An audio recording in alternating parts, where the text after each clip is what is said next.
Do we want to talk about Overture 9 and 12 at all? Are they in your document? No. Then no. Well, those are the failed amendments. There's some. They were So the what- ones with minorities. These are the ones you won't be voting on. They are the ones you won't be voting on. Yeah, let's just keep it to this. All right. Here, I hit record, so I should probably...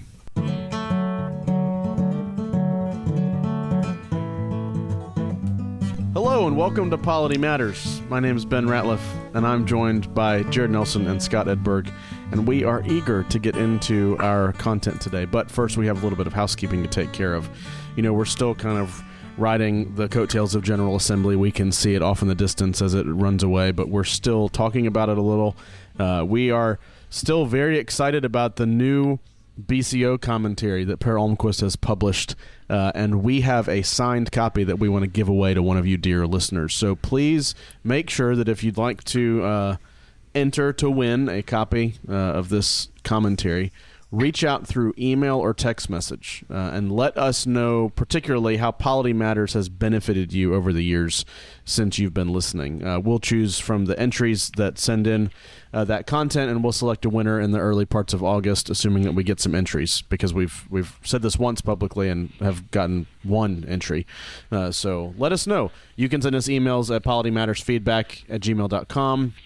If you know us, most of you guys know us somehow, you can send us a personal text message or email or get in touch with us somehow and give us that information, and we will put you in the running for this copy of Pear's new commentary.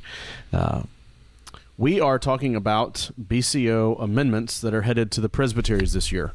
There are 13 of them that were approved by the General Assembly just a month ago, and we're going to talk about them. And Scott is really going to kind of be the one to head this up because he served on overtures this year. So he was there for some of the more detailed conversations and can offer some insight that Jared and I were not privy to, or at least not 100% of it. I know we were in there for a little while. So, I mean, Scott, do you have anything you want to say before we kind of work through these individually?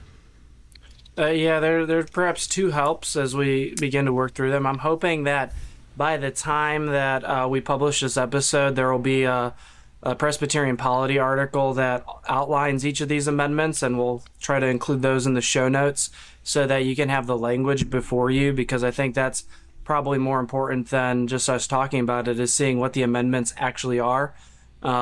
It's kind of difficult as you exit the assembly to figure out actually what you just passed. Because some things that you pass, they just go into effect immediately, and other things don't go into effect immediately. There's a larger process, and that process of ratifying amendments takes about 2 years, or the better part of a whole entire year, where one assembly approves it, then the presbyteries offer their advice and consent, and that has to be done on a 2/3 of our presbyteries basis, and then for its final ratification at the next assembly. And so there were 13 amendments that passed this assembly, and now they all go to the 87 presbyteries for advice. And if they receive 2/3 support from the presbyteries, they'll then come back at our next assembly for final ratification.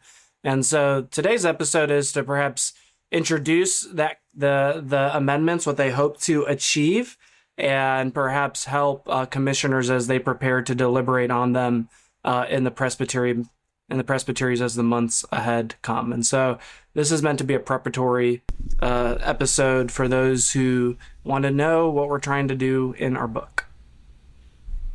Great. Well, this is good. Let's just jump into it. We're gonna hopefully, if the article's out, we're working through in the same order, unless you change anything that the article's written, but I think it's just all numerical. So first was Overture 6, and I suppose these will be renumbered by items, right, as we work our way through the year, Yes. won't they, when they come back? So these are not the numbers that we'll see eventually, but for now, Overture 6, having to do with BCO 18 and candidates coming under care. I'm just going to introduce them, Scott, and kick it to you, and then we'll see what we can do. Yeah, so Overture 6 in the Overtures Committee deals with when a presbytery receives application from a candidate to come under care. In our book, we had previously had it that an applicant must file his application 1 month in advance. We talked about this in our overtures, perhaps discussion a few months ago. But the proposal is basically to strike out that 1 month meeting and allow presbyteries to have their own set of rules and discretions for how quick or how slow they accept applications. And so the general idea in the Overtures Committee, as we talked about it, is it necessary for our Constitution to outline in that particular detail the application of candidates, or can we just leave that to standing rules? And I think the Overtures Committee and the Assembly thought at the end of the day, it's something better that is left to the discretion of the presbytery. It's somewhat arbitrary to set a 1 month limit on candidates for how they can come under care. And so it was a really small amendment. I thought at the time when we were talking about it on the Overtures episode that it's kind of unnecessary. How much of a big deal is it to have your paperwork done a month in advance? But I was wrong, apparently, at least when you compare me to the Assembly itself. I think I've ended up voting for it at the end of the day. It shows that even Presbyterians can change their mind from time to time. But it's a pretty modest revision, and it passed with almost a unanimous fervor. Yeah, this was in the engross or omnibus package. Yeah. The big, beautiful omnibus. Now, this would, if it passed in the long run, does it require a presbytery to add something to their rules, or it would just mean that a candidate could submit it at any point and it would have to be received? So the day before or the day of a meeting. That would be up to the complete discretion of the court. I would think if you didn't have a standing rule in place for it, which probably most don't because of this provision, because we've had it, yeah. Is that it would just be up to the discretion of the court on that day whether to receive an application at that time. Applications aren't really heavy typically. I mean, usually you just get a character exam and things of that nature. It's really low maintenance on the burden of the presbytery. And that's perhaps why it's not that big of a deal to strike this sentence from it. I tend to think people should just be prepared and have their paperwork filed. But I do admit that it is arbitrary that it must be 1 month. Why not 2 weeks? Why not 3 weeks? It's just an arbitrary timeline. Most of this kind of stuff is going to be coming through a committee of sorts, which is going to have a deadline on their material as it is, and so it'll have something attached to it still. Cool. Overture number 8. I've got questions about this after you talk about it a second, with this confessional differences for elders and deacons. Yeah, so Overture 8 is an amendment to BCO 24-1. The first thing it does, which was confusing to the Overtures Committee, is that it restructures the entire section. And it was somewhat difficult to figure out where we were amending when we were amending in the committee. But what it seeks to allow, or it seeks to enforce, is that in addition to teaching elders being examined and having their differences stated, that also ruling elders and deacons would have to have their differences stated and then judged by their court, which would be the session. And so the teaching elder has their differences currently evaluated by the presbytery. This provision would then apply something similar to that effect to the local church as it relates to the ordination of ruling elders and deacons. And it adds 2 substantial paragraphs to 24-1 that seeks to outline that. And it essentially mirrors what is already done in the other parts of the book for the teaching elder. It just now applies it to the other officers. What's your question? What happens to already ordained ruling elders and deacons in regards to their confessional differences? If they've, let's say you've got some guys that never stated their differences, does it do anything retroactively, or is it only on I don't think so. New stuff? If you look at the amendments, Ben, if you open your OHOs, they it says examining nominees for ordination. And so I would assume that this is not retroactive, it's forward-looking.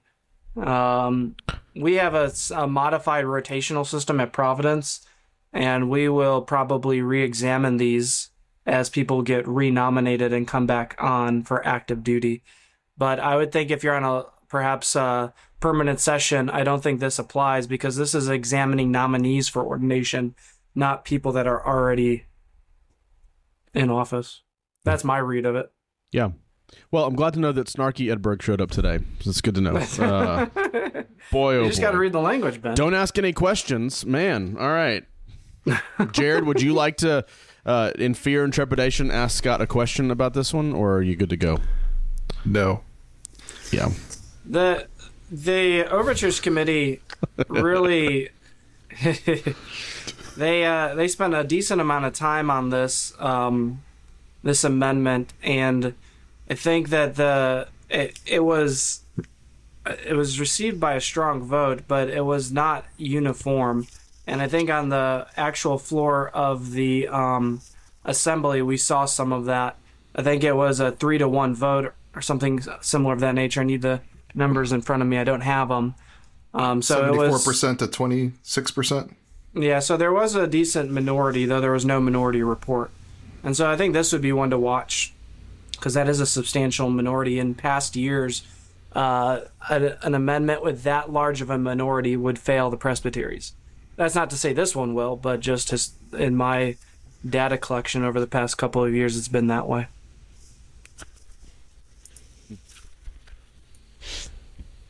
Very good. Overture 15, having to do with some BCO 36. I don't know if you want to take 15 and 16 together. Pretty straightforward. Do you want to take 15 and 16? No, you should make a decision on your own.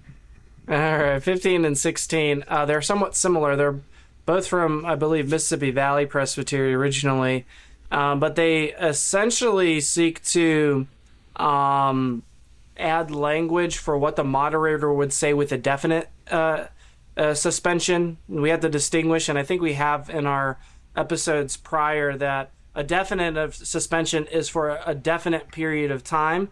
It's typically given to someone who's been found guilty and has pled guilty, and so that it's like you are already repentant, but there should be repercussion for your sin, and so you might be given 6 months suspension for it. Indefinite suspension is indefinite in nature, and it can go on for as long as it needs until the court is satisfied with repentance.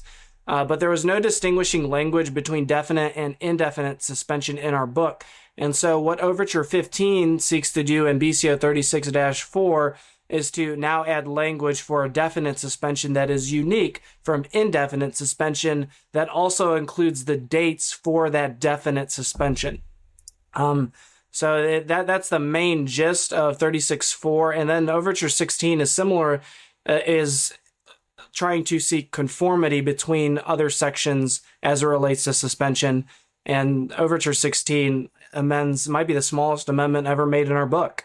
It adds the word or, and then deletes a parenthetical and moves it to one other location. It's so minuscule, Overture 16. But Overture 15 was not really debated in our Overtures Committee. It seemed prudent, and it basically just tries to clear up the duration of a definite suspension. When does it start? When does it end? It seeks to make that clearer for our churches. And this seems rare. In Overtures Committee, it was 100% was the vote for yay, and then was included in the omnibus. Yeah, it is rare to have a unanimous vote, and it was like 119-0, which was essentially the entire committee. If you look at the other votes from the guys, same with 16. But there's something. 16 will pass the presbyteries by a blink of an eye because of how minuscule it is in this work. How much debate happened about that moving of a parenthetical and adding of two letters? Well, in Overture, or was already in the amendment. It was not debated at all. The debate, oddly enough, it wasn't even a debate. The discussion was, should we move the parenthetical from the or to the P, to the presbytery? Why? Because we just did it in the last amendment. And so shouldn't we have it be there? Shouldn't there be parity?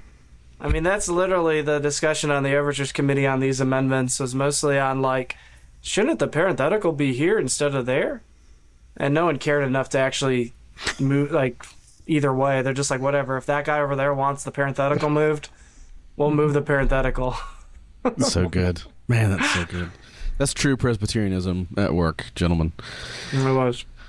Well, good. Yeah, those will be good to have. Hopefully they'll sail on through.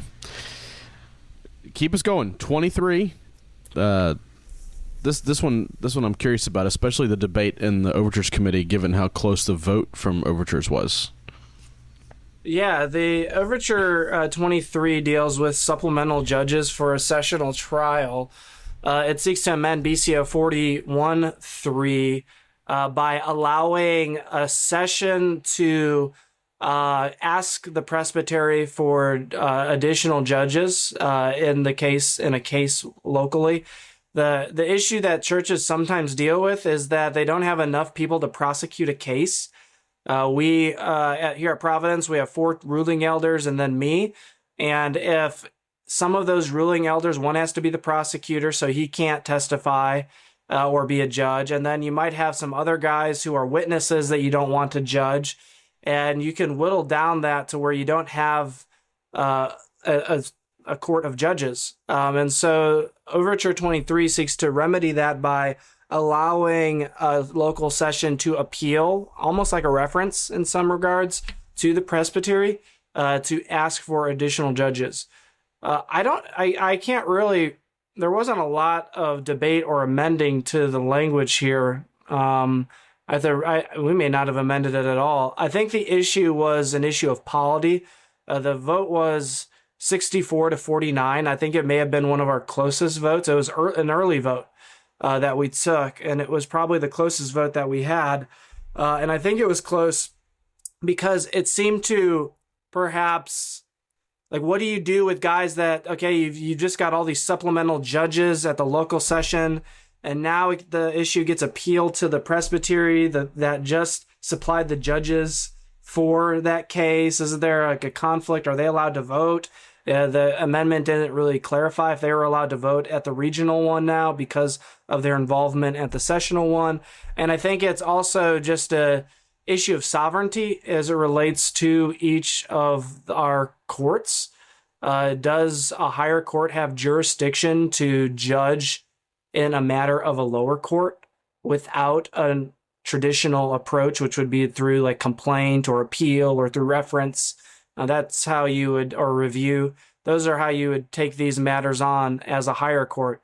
But here it seems that the people that would be judging in a local church court would be outside of their jurisdiction in doing so.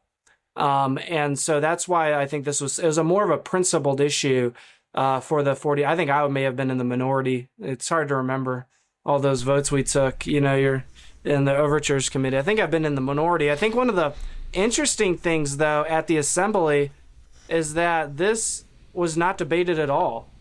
I went back to listen to the debate on it, and there wasn't even a clicker vote.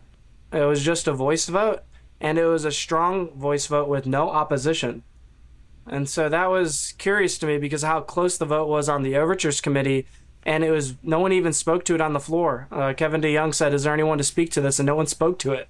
And so we passed it without any debate, even though it was such a contentious issue in the Overtures Committee.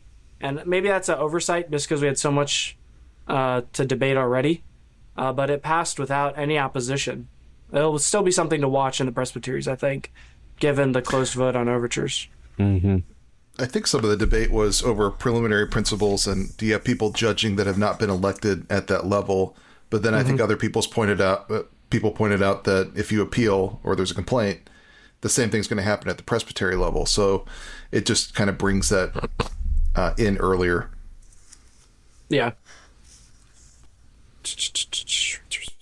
Yeah. You want qualified people to be involved in those things. It's interesting over the last couple of years because we're talking about we just passed an amendment that allows sessions to also have representation from the presbytery. And so there seems to be a movement in the PCA where there's a blurring between the local church and the regional church as it relates to judicial responsibilities. I don't know if that's good or bad. My gut would maybe say that's not good. But that happened last year. We just passed an amendment that allows for a congregant to get better representation at the presbytery. Now we're allowing the church basically to get better representation from the presbytery in the judging of your trial as well. You know what would help, so help that issue, blurring. Scott? You know what it is, right? You know what would help this? What? Synods would just help that whole issue. Just add another layer. And then because the presbytery you blurred would get the bottom some, ones. just blur them all together. Next thing you know, we'll have prosecutors from the presbytery coming to prosecute cases at local churches. Ooh. That's the next. I'm going to make that amendment. Might as well just complete the circle here. So what were we just on? 23 was a little contentious at overtures. 24 seems to be pretty. Not contentious, but just pretty. There's a big disparity on 24 at the assembly level. So the overtures kind of sent it with a strong vote of affirmative, and it didn't receive quite that much on the floor. You want to tell us about 24? Yeah, 24 is an amendment to 24-1 on the role of sessions examining already ordained officers in character. It's a really simple and modest provision in the length of it. It's just adding like 5 or 6 words that basically say that a man should have his Christian experience examined at any point, whether he's already ordained or not. I think the purpose of this overture is dealing with, I think, in view of men who either go to a new church or a rotating session is probably more in view, where you have a man coming back on the session. He's been renominated, and you do some sort of views exam typically when you are in that system. And this is perhaps adding a clarification of the court having the permission to evaluate the Christian experience of an already ordained man that's going back into active service. At the Overtures Committee, this really wasn't debated at all, and you can kind of see the majority. It was like an 85-90% approval from the Overtures Committee. But then on the floor of the assembly, it was a 935 to 678 vote. And so a 3-2 vote on the issue, which is surprising. And I went back to listen to why there was such a turnaround. At first, I thought there was a confusion between Overture 23 and 24 because the percentages actually match up perfectly. And so I was like, maybe the assembly just didn't realize what it was voting on and accidentally... there's a minority on it. But then I went back and listened, and I think the reason for it was actually not that. But David Coffin was the sole person to speak on Overture 24. And he said something to the akin to, this is a trial and judgment without process. It sidesteps and skirts the authority of the individual. And therefore you should vote it down. He said it's un-Presbyterian, and that it's basically someone being judged without proper process. And I think that's where the 678 people, they said, okay, well, if Coffin is that strong against these 7 words, then it must be troublesome enough to say no to. Still passed, but I think that, he's the only person that spoke on Overture 24, and some were convinced by it. Yeah, I think we need to have a clarification of the difference between what affects your ordination and what affects for this particular spot coming in. Mm-hmm. This wouldn't unordain a person. It would just say you're not going to serve in this spot because of questions of Christian character. So I think he's saying broadly in principle, it almost seems like a trial, but technically it's not. It's just, is your Christian character in line with this particular position? It seems to me to be parallel to what you do when a TE transfers to a new presbytery. We examine transfers in areas of Christian experience as well as views in theology, sacraments, and book of church order. So, unless that is a whole re-examination, trial, whatever. This is no more than that. And a presbytery can say, no, we don't want you. And it's not right. It's not like you're not ordained. You're still ordained. You've not been transferred to this presbytery for this reason or that. Yep. Mm-hmm. We had a deacon an inactive deacon at one of my last ministries who, and when he was inactive, he just stopped attending church as often. He wasn't there as often. He had some life issues that also came into play, and the broader church didn't know anything of it. And then he was renominated by a good intentioned person within the church, and the session said, I don't think this is a good time for you. And it was according to Christian character. They had already been ordained in that church. They've served multiple terms or tours, whatever you want to call them. But at that time, he just wasn't up to the task because of some things in his life. And so this is kind of, I think that churches already do this. This would, if you have a rotational session, most certainly you already do this. Permanent sessions probably don't know what we're talking about. Yeah. Well, it's funny. I've served, the two churches I've served most recently had permanent sessions, and so my initial thought on this one is for a guy moving to a new church who was a deacon or ruling elder previously and was going, which of course is a possible scenario here. But well, good. Let's go on to 29. 29. I don't know why, but it just kind of makes me laugh, just because it hasn't been changed yet. Like that it still exists. That BCO 15 still exists in the way it is right now is hilarious to me. So why don't you walk us through and show us why 29 hopefully should be kind of an easy pass, I would think. Yeah, there was actually a lot of debate and wordsmithing on the Overtures Committee with this one. We spent some time on it, though the vote doesn't tell you we did, because it was just so almost unanimously passed. But this overture does two things. It amends 15-5C in the SJC for SJC reporting minority decisions. The first thing it does, which is the no-brainer you're talking about, is that prior, if you were in the minority and wanted to file a minority report on the SJC, the state clerk's office would have to print out all of the paperwork related to the case and then send it to every single church in the PCA. And so it's very expensive. And so what the first thing it does is it makes that more digitized, and so that every church should receive a digital copy, kind of like what we do with our commissioner handbooks already. That would be a better way to do it, rather than distributing hard, mail. And that's actually, there was a case this year that was a split vote, like right down the middle.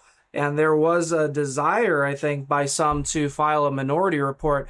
But when they saw the costs of what it would cost the assembly to file that minority report, they said, okay, maybe we shouldn't. This will cost us several $1,000s, tens of thousands of dollars. And so they said, well, okay, we screwed up this time in that regard. Let's fix the book. The second thing it does is, in the context of what if the assembly rejects both the majority and the minority decision? What shall it do? And so it establishes a principle of the moderator electing 6 TEs and 6 REs from the assembly to basically redo the case and for it to be the final resolve. It was kind of funny. We had some amendments in the Overtures Committee that got really, really complicated on that last point.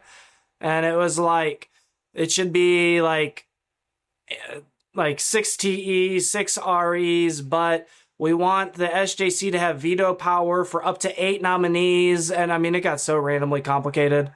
And it just got ultimately thrown out, and we just resolved with this amendment here. But at the end of the day, I think everyone was satisfied on the Overtures Committee, and obviously the Assembly too. It passed with flying colors, and so it's a good amendment with little controversy. This is the Scott Edberg show here. I'm loving it. I mean, I think the last one that we recorded was only me and Jared at all. So this is like we're getting you back in. recompense. Yeah, we're getting you back in. some of our listeners may say that we're mad at them, and that's why we're doing this. But, I don't think anybody would mind too much. Okay, Overture 30 is long. I mean, I think, what is it? I mean, even just in this document that I printed out is 5 or 6 pages of material. But it's a lot of duplication, but for a particular purpose.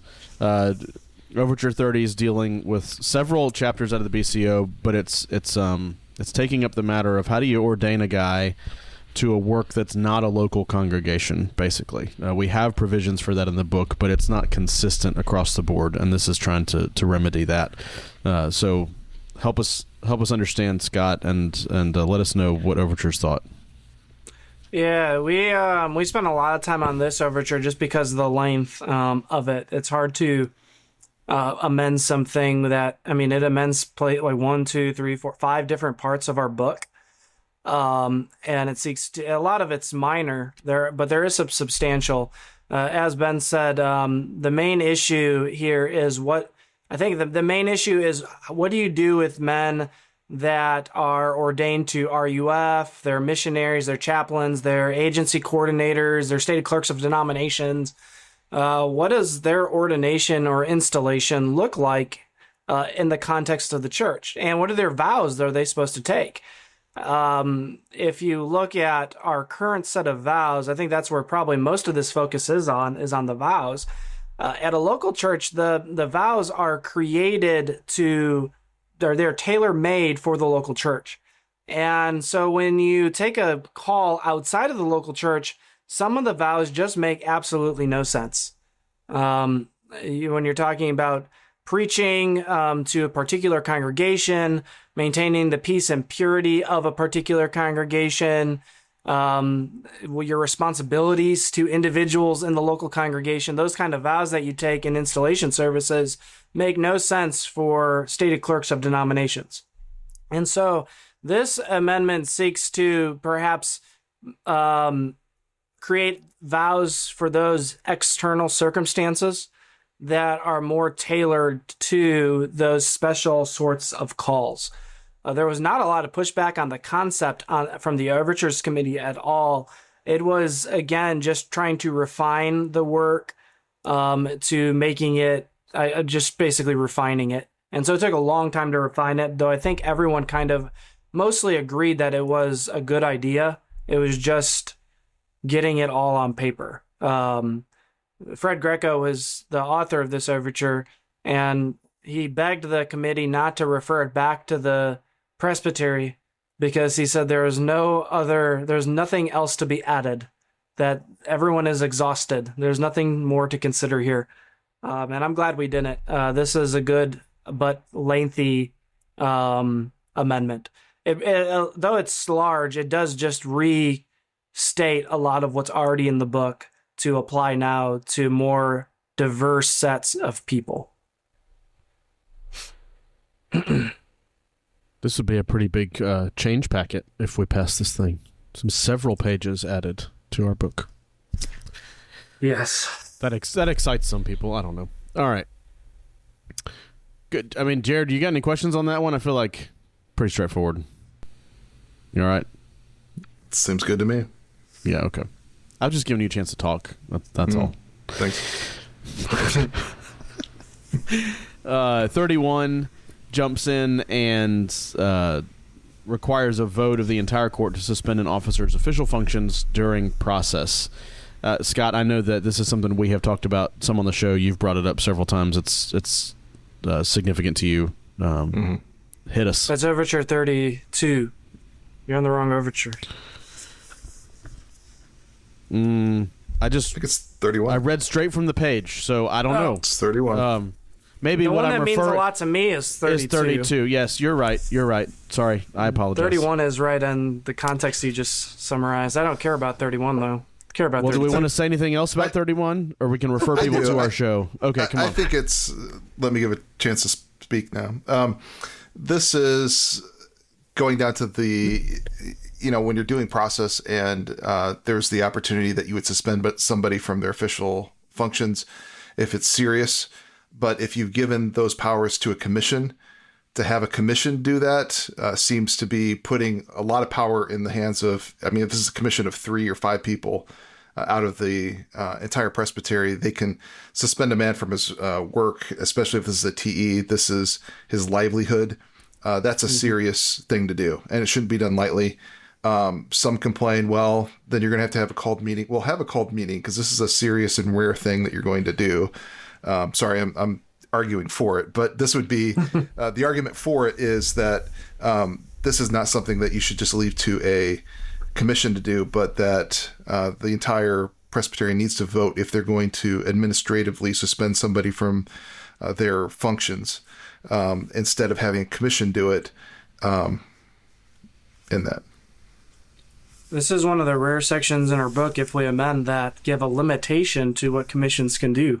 And that would be that it can't administratively suspend someone. Again, what Jared was saying was perhaps what we developed a lot of the arguments from in the Overtures Committee, which was that when you administratively suspend someone, you're doing more than stopping them from working.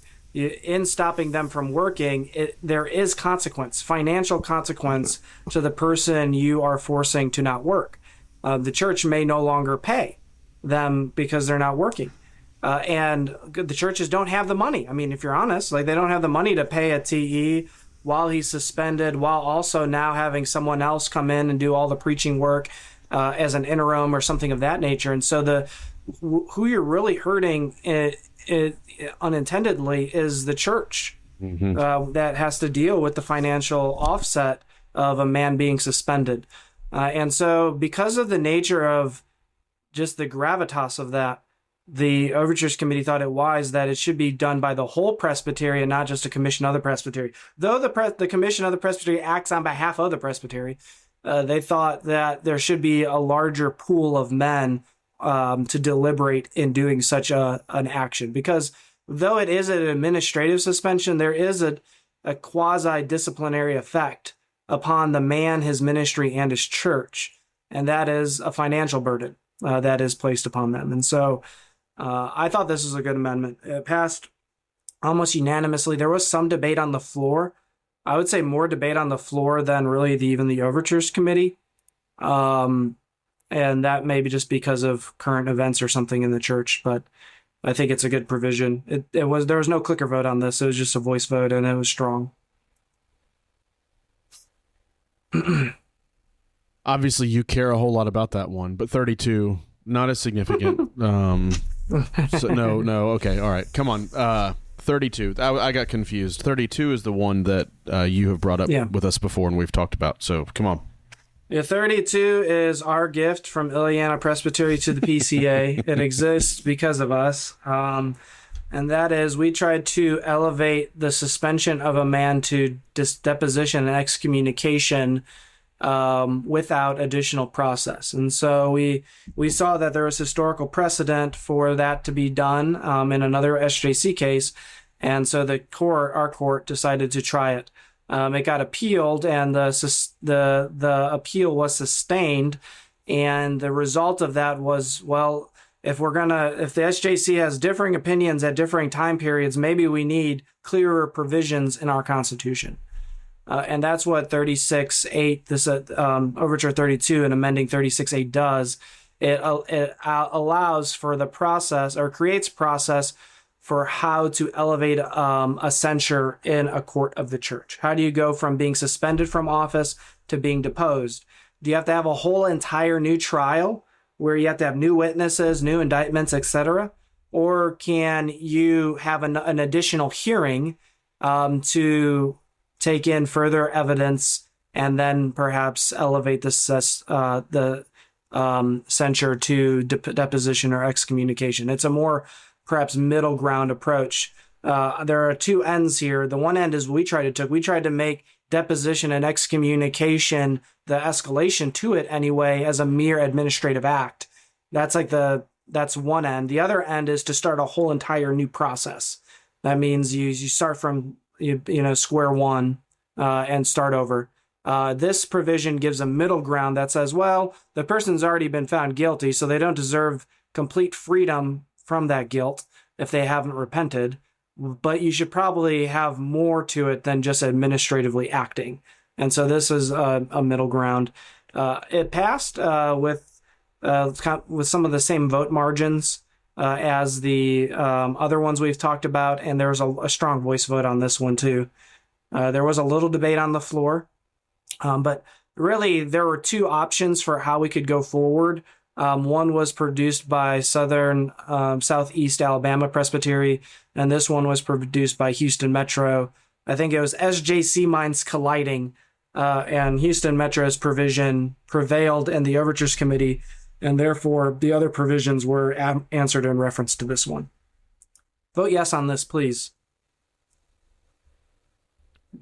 My advocacy for polity matters right there. Yeah, since religious organizations are now allowed to advocate for political positions without fear of any anyway. Where are we? I was looking at other things. 33. I like these that go in order. Oh, this is Fred's overture. From the Presbytery of Fred Greco. Yep. As Mel said. Oh, boy. Yeah, adds a whole shall sentence to the end of 57-2. I really am curious how this went in overtures, Scott. I'm not a fan of this one. I'll just let the cat out of the bag. But what? I know. So Overture 33 from the Presbytery of Fred Greco was meant to be something that would accompany another overture, I believe Overture 22. Jared would know if I'm right on the number, on voting age restrictions. And so this overture was meant to go with voting age restrictions. The idea was that you'd pass both of them. They would both go to the presbyteries, and then hopefully both of them would pass. And what this overture seeks to do, Overture 33, which amends BCO 57-2, was to add perhaps a limitation in examining young people for membership in the church. Overture 22 tried to create age restrictions for those who professed. This one seeks to now look at the person professing and make sure that they're a professor by stipulating a simple sentence: the examination shall include, this is what it says, include an evaluation of the young person's credible profession of faith, the young person's understanding of the meaning of the supper, and the young person's understanding of the questions found in BCO 57-5. The interesting thing in the Overtures Committee and subsequently the Assembly is that we failed Overture 22. We dealt with this overture before Overture 22, and we passed it by 101 to 23 vote. And then we went on to deal with the voting age restrictions overture, and we failed it by a substantial vote. I don't have the numbers in front of me, but it was not close. We have dealt with voting age restrictions in the past in the PCA, and it kind of ran the same way. We weren't willing to change the book, but this still passed, and there wasn't a motion to reconsider this one, and so it went to the Assembly floor. And I think this one hits Paedo Communion pretty hard enough that it did cause some debate. And the Assembly did a 2-for-1, I think, on the vote here. And so there's a substantial minority. And so that's kind of the context for the overture. It was meant to be passed with Overture 22, but 22 failed, and this one prevailed. What don't you like about it, Ben? For the record, I'm not a fan of Paedo Communion. That's not why I dislike it. I thought that's why you disliked it. No, of course not. I just am not a fan of the shall. I think that the first sentence of 57-2 is clear that this has to be left to the prudence of the session, and then I think it's a little ironic that then there's a prescription. So, hey, session, use your prudence, but here's exactly what you have to do. I just don't think they line up.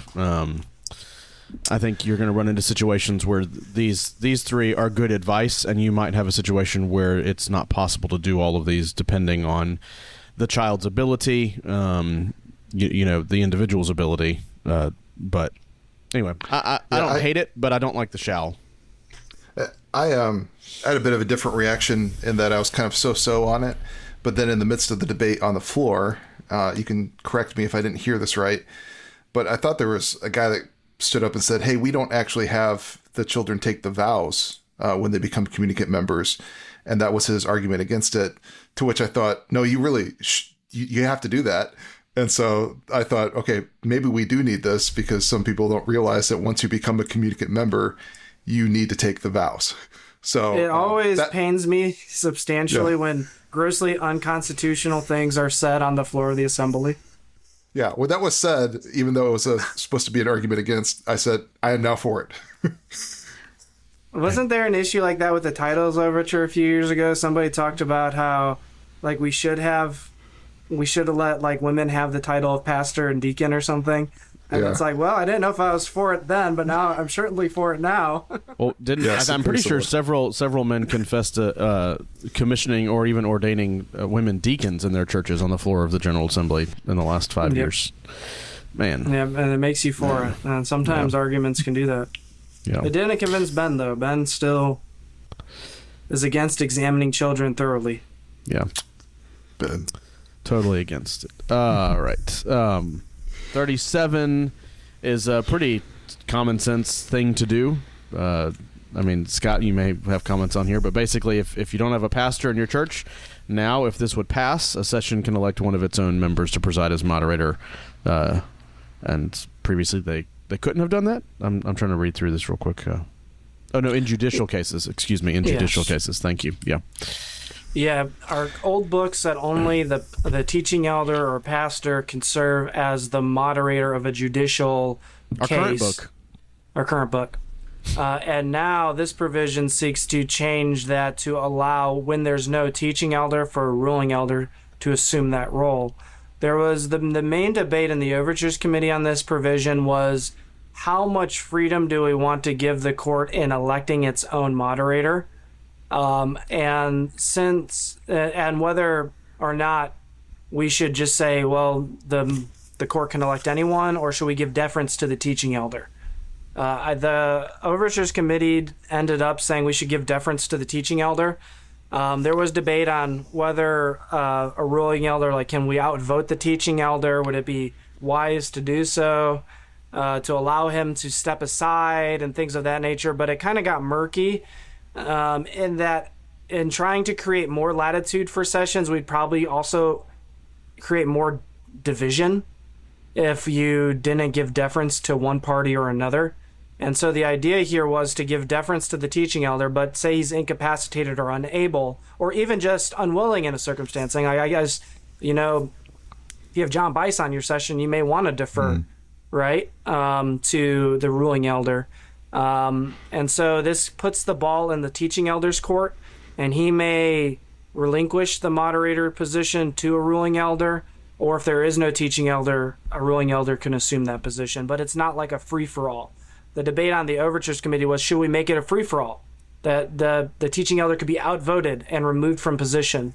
The idea was that would be too divisive and unnecessary, and rather it'd be better just to give the precedent to our already established rule, which is the teaching elder is the moderator most ordinarily.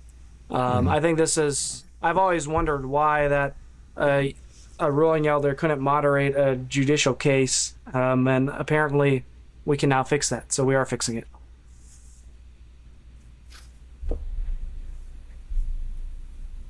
All right. This last one's a doozy. There's one more. Oh, man. This is rough. 13. Yeah. So Overture 40 just changes a little bit of 35.9 to you're recording not just testimony, but all of the trial other than deliberations. Was this a big deal on Overtures? Yeah. This is one of the first ones we passed. Almost no debate. It just seemed kind of a no-brainer. I don't know if you guys ever been through a judicial case, but it just is. It makes the most sense to have something being recorded at the entire thing, because then you can go back and reference it. Prior, our book only required the testimony, so that would be like the witness testimony. This would now expand to the witness testimony, but also like the opening arguments, the indictment, et cetera, et cetera. Anything with judicial cases, you should just record. It's good advice, and it was the advice I received from SJC people when just asking general help questions like, hey, what should I record? They said, record it all. record the first meeting of the court, record the second meeting of the court, record it all, because it's better to have too much than too little, and you don't want your trial to be derailed in an appeal because you failed to record it. And so there was no debate, unanimous support. It was unamended. It was just affirmed by the Overtures Committee and the Assembly. Well, Jared, what do you have to add to all of this? Nothing. He covered it. I had things I was going to add, but Scott said it, so. Okay. Well, this is probably going to be our last episode related to the most recent General Assembly. We are going to move along to continue in the Book of Church Order, and we are going to have an episode coming up soon with Thomas Rickard talking about... is that how you say his last name, by the way? I'm going to find out one day, but Ricard? I like Ricard. It sounds like... Y'all just going to let me sound like an idiot? Okay, cool. Anyway, we're gonna work through some RPR stuff, which will probably refer back a little bit to the Assembly, but in terms of proper 50-second General Assembly content, this is going to be the end for us. And I think that's it. Unless you guys have other housekeeping matters, make sure that y'all send us how the podcast has benefited you. We know that it has, because you tell us all the time, and we appreciate that. But we want to be able to share that a little bit with some of our listeners. So let us know, and we'll send you a copy of Per Almquist's new commentary. So I guess, well, you know what? He already talked so much. Let's just say that Scott Edberg would say that this podcast is over. Thanks for joining us. If you're interested in learning more about anything that we have talked about, check out the show notes in your podcast player or at politymatters.org. If you've enjoyed the show, do consider following us on Twitter and Facebook at Polity Matters, and be sure to subscribe in your podcast app of choice. If you have questions or comments, if you want to submit your name to win the book, you can contact us at polymattersfeedback@gmail.com. There's also a link below to support our work, where there's some added benefit to that if you chose to do so, I would reach out and let you know what those benefits are. We don't really advertise them a whole lot. Yeah, secret stuff. Anyway. Listeners, thank you again for spending your valuable time with us. Until next time, say goodbye, gentlemen. Goodbye, gentlemen. Y'all take care.